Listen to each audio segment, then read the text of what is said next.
امپراتوری اقتصادی سپاه پاسداران به موازات سخت‌تر شدن تحریم‌ها علاقه نشون داد برای اینکه نقش پررنگتری در دور زدن تحریم‌ها بازی کنه.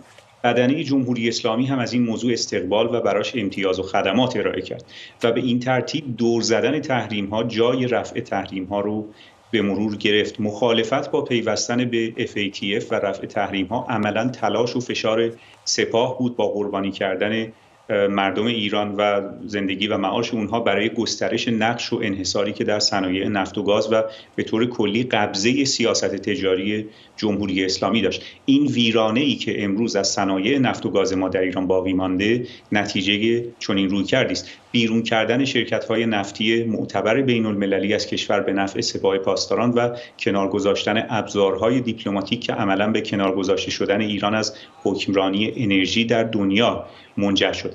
اما حالا با عیان شدن نقش یک نیروی نظامی رادیکال با یک ایدئولوژی آخر از زمانی در صنعت نفت ایران دیگه هیچ تردیدی برای دنیا باقی نخواهد ماند که تحریم‌ها علیه جمهوری اسلامی باید جدی‌تر گرفته بشه و قمار جمهوری اسلامی با سپاه نهایتاً میتونه برای ایران خیلی گرون تموم بشه.